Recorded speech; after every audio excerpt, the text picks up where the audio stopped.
안녕하십니까. 회계기준원입니다. 이번 요약 강의에서는 KIFRS 제1016호 유형자산에 대해서 알아보겠습니다. 이 기준서에서는 유형자산 회계 처리를 정하고 있습니다.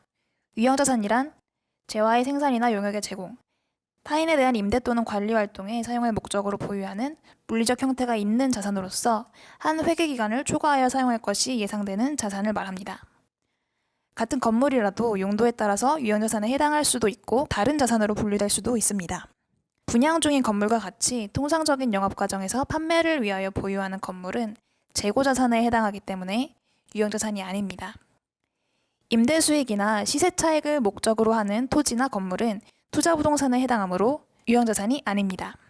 공장 건물이나 사무실 건물과 같이 재화의 생산이나 용역의 제공에 사용하는 물리적 형태가 있는 자산이 바로 유형자산입니다.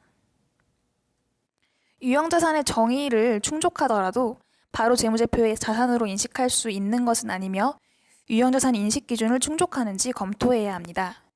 유형자산을 통하여 기업의 미래 경제적 효익이 유입될 가능성이 높고 관련 원가를 신뢰성 있게 측정할 수 있다면 해당 유형자산을 재무제표에 인식합니다. 그렇다면 이때 유형자산의 원가는 어떤 항목으로 구성되어 있는지 살펴보겠습니다.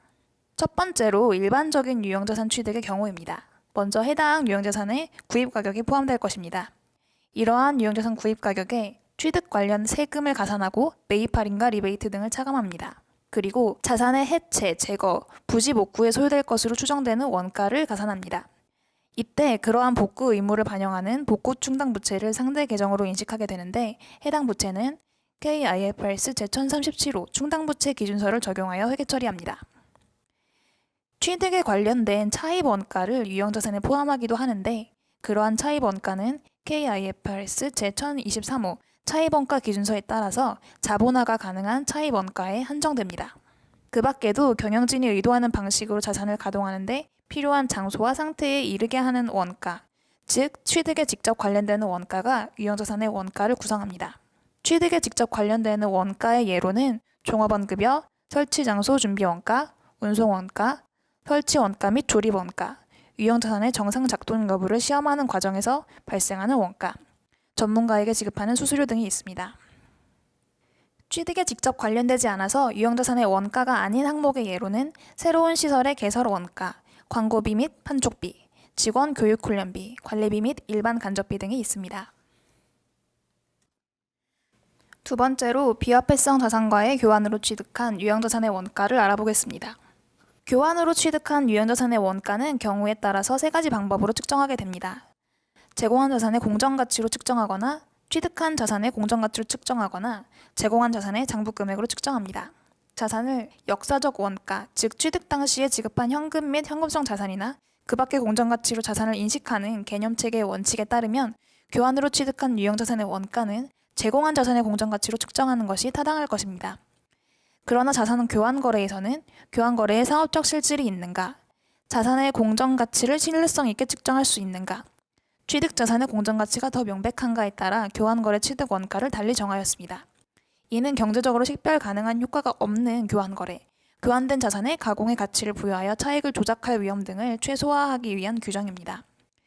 그렇다면 먼저 상업적 실질이 있는 경우는 무엇인지, 공정가치를 신뢰성 있게 측정할 수 있는 경우는 무엇인지 더 자세히 알아보겠습니다. 먼저 교환거래에 상업적 실질이 있으려면 취득자산과 제공자산의 현금 흐름 구성이 다르거나 교환거래의 결과로 기업 특유 가치가 변동되어야 합니다. 기업 특유 가치란 자산의 계속적 사용에서나 내용연수 종료 시점의 처분에서 또는 부채의 결제로 발생할 것으로 기대되는 현금 흐름의 현재 가치를 말합니다. 이러한 차이가 교환된 자산의 공정가치에 비해서 유의적이라면 교환거래에 상업적 실질이 있다고 봅니다. 자산의 공정가치를 신뢰성 있게 측정하려면 공정가치 측정치의 범위 편차가 자산가치에 비해서 유의적이지 않거나 범위 내에 다양한 추정치 발생 확률을 합리적으로 평가할 수 있고 이를 공정가치 측정할 때 사용할 수 있어야 합니다.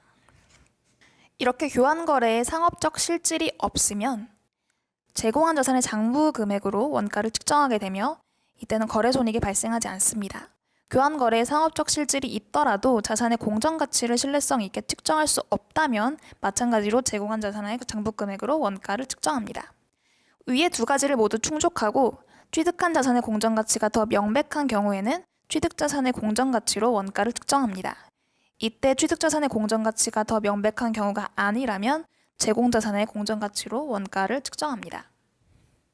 세 번째는 유형자산을 일괄 취득한 경우입니다. 만약 회사가 건물과 토지를 일괄 취득하였다면 각 자산의 상대적 공정가치에 기초하여 원가를 배분합니다.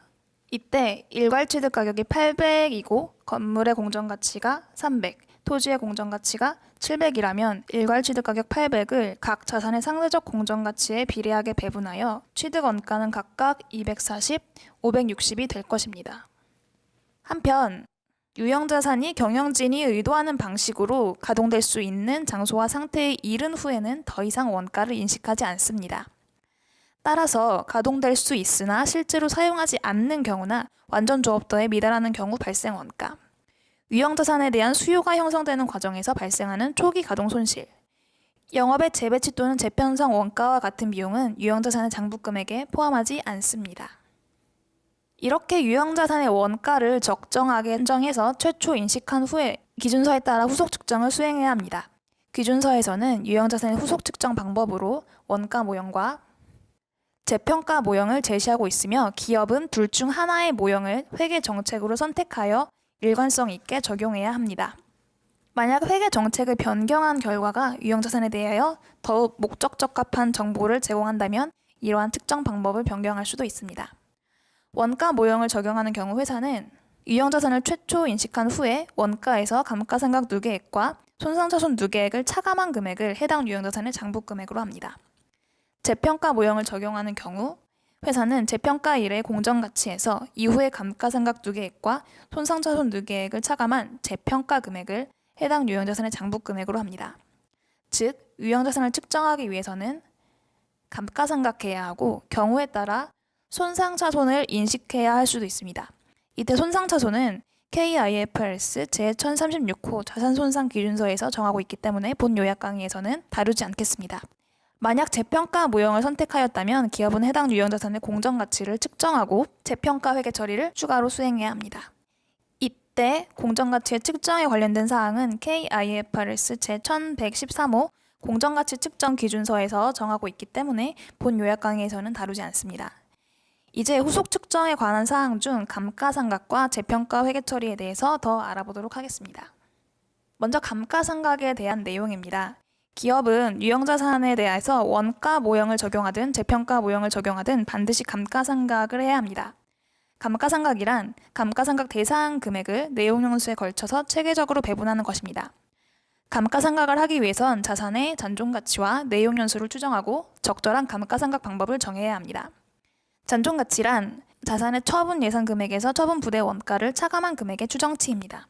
기준서에서는 잔존가치를 추정할 때 자산이 기말 현재 내용연수 종료 시점에 도달하였다고 가정하게 하는데 이는 잔존가치 추정 시 자산의 잔존가치가 미래에 변동할 것이라는 예상, 예를 들면 잔존자산의 가격이 미래에 상승할 것이라는 예상 등은 반영하지 않는다는 의미입니다. 자산의 내용연수는 기업이 자산을 사용할 것으로 예상하는 기간, 생산량, 이와 비슷한 단위 수량을 의미하며 내용연수는 기업의 자산관리 정책에 따라 다를 수 있습니다.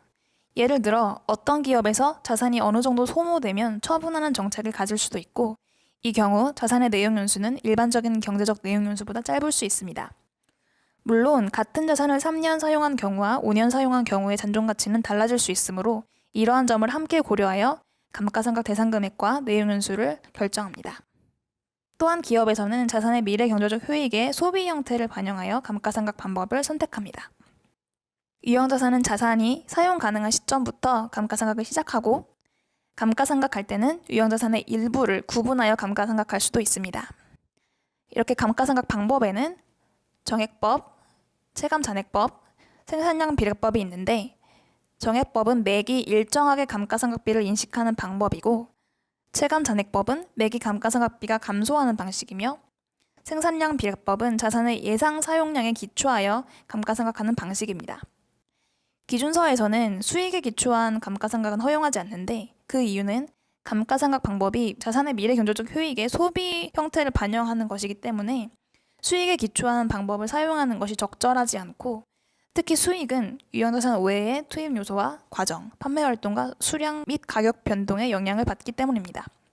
다음으로 정액법과 체감잔액법에 대해서 좀 더 구체적으로 알아보겠습니다. 그러면 사례를 통해서 정액법과 체감잔액법을 비교해 보겠습니다. 자산의 취득 원가가 20만 원, 잔존가치가 만 원, 내용연수가 4년인 경우를 가정하면 정액법의 경우에 자산의 취득 원가에서 잔존가치를 차감한 금액인 감가상각 대상 금액을 내용연수인 4로 나누면 감가상각비를 구할 수 있습니다. 자산의 내용연수나 잔존가치에 대한 추정이 변동되지 않는다면 감가상각비는 매기 동일하게 47,500원이 될 것입니다.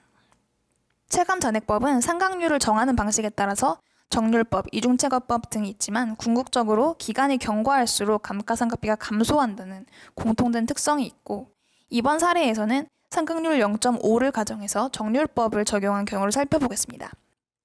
정률법을 적용하면 유형자산의 원가에서 감가상각 누계액을 제거한 순장부금액에 상각률을 곱하여 감가상각비를 구할 수 있습니다. 첫 해에는 상각 누계액이 없기 때문에 취득 원가의 상각률을 곱해서 감가상각비를 구합니다. 두 번째 회계 기간부터는 취득 원가의 감가상각 누계액을 차감한 순장부금액에 상각률을 곱하여 감가상각비를 구합니다. 정률법을 적용할 때 마지막 기간의 감가상각비는 직전 기말 순장부금액에서 잔존가치를 차감한 금액으로 정합니다. 이렇게 다른 감가상각 방법을 적용하면 자산의 취득 원가가 같더라도 매년 비용화되는 금액이 다르기 때문에 기업은 자산의 미래 경제적 효익의 소비 형태를 가장 잘 반영할 수 있는 감가상각 방법을 선택해서 회계 처리해야 합니다. 그렇다면 기업에서 재평가 모형을 선택한 경우에는 감가상각 외에 추가로 재평가 회계 처리를 해야 하는데요.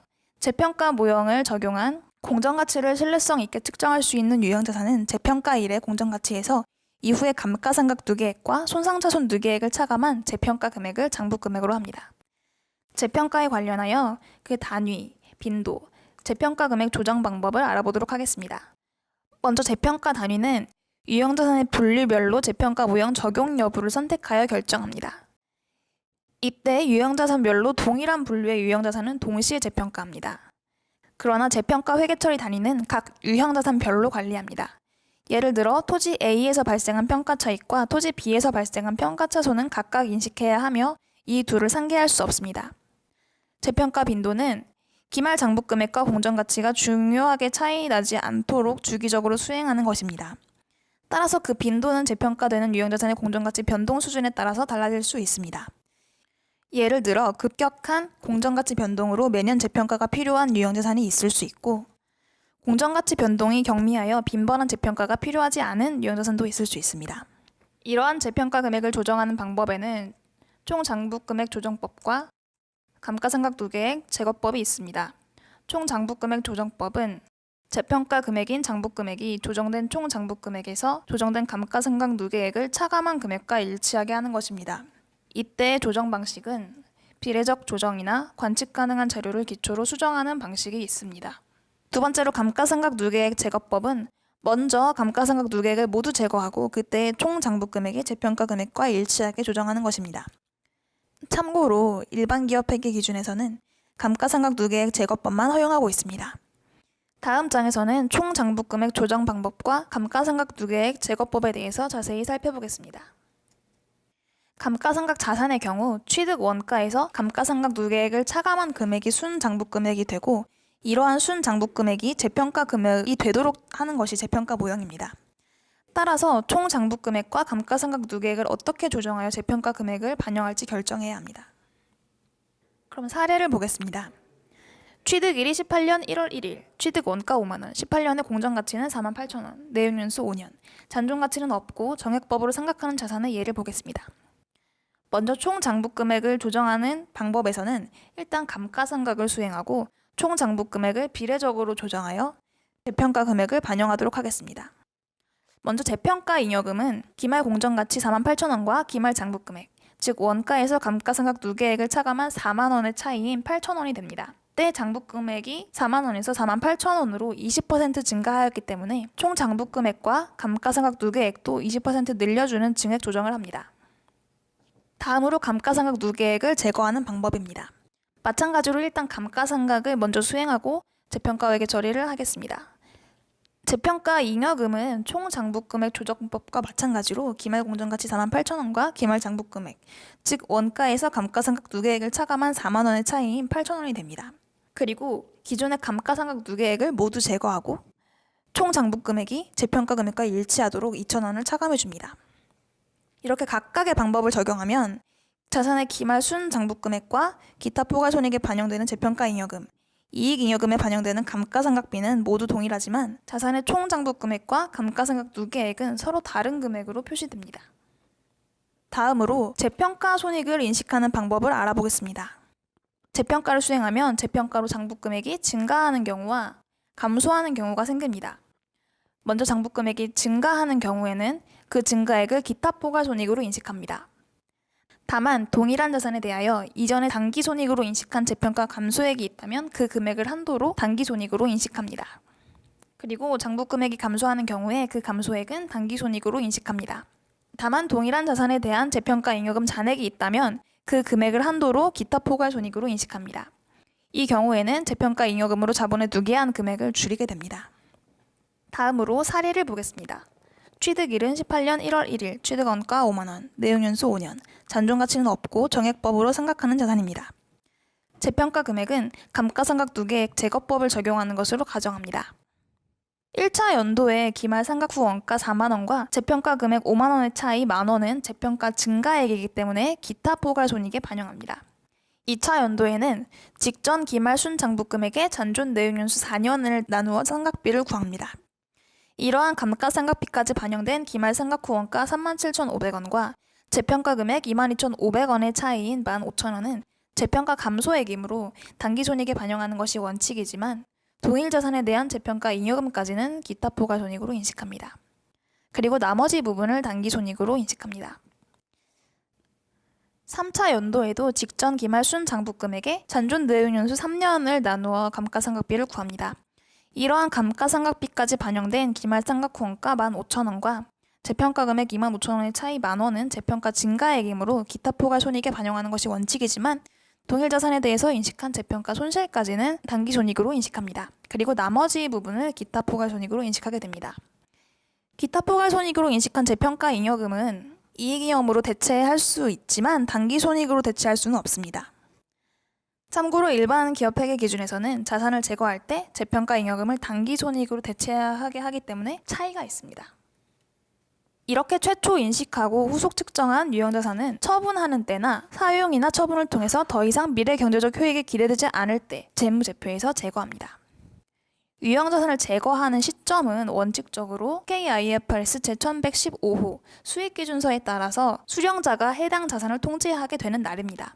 다만 판매 후 리스에 의한 처분의 경우에는 리스 기준서를 적용하게 됩니다. 참고로 19년 1월 1일부터는 새로운 리스 기준서가 시행되며 해당 기준서에서는 판매 후 리스 회계 처리가 일부 변경이 되었습니다. 유형자산을 제거할 때 발생하는 제거손익은 순매각금액과 장부금액의 차이로 결정합니다. 제거손익을 원칙적으로 당기손익으로 인식하며 수익으로 분류하지 않습니다.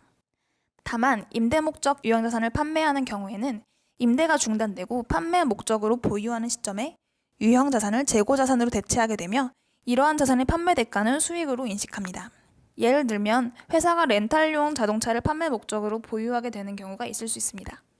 이럴 때에는 자동차를 재고자산으로 대체하고 판매 대가를 수익으로 인식합니다. 또한 판매 후 리스의 제거 관련 손익은 리스 기준서를 적용하여 회계 처리합니다. 마지막으로 유형자산의 공시와 관련된 사항입니다. 예시된 공시사항은 전자공시 시스템에 공개된 일부 기업의 감사보고서에서 발췌하였습니다. 예시에서와 같이 유형자산의 측정 기준과 감가상각 방법, 내용연수를 공시해야 합니다. 또한 소유권이 제한되거나 부채의 담보로 제공된 유형자산이 있는 경우에는 그러한 내용과 금액도 공시해야 합니다. 또한 기초와 기말의 총 장부금액, 감가상각 누계액을 공시해야 합니다. 그리고 기초 장부금액에서 변동 내역을 가감하여 기말 장부 금액으로 조정한 내용을 공시해야 하며 건설 중인 자산의 장부 금액에 인식된 지출액 등도 공시합니다. 이상으로 KIFRS 1016호 유형자산에 대한 요약 강의를 마치겠습니다. 감사합니다.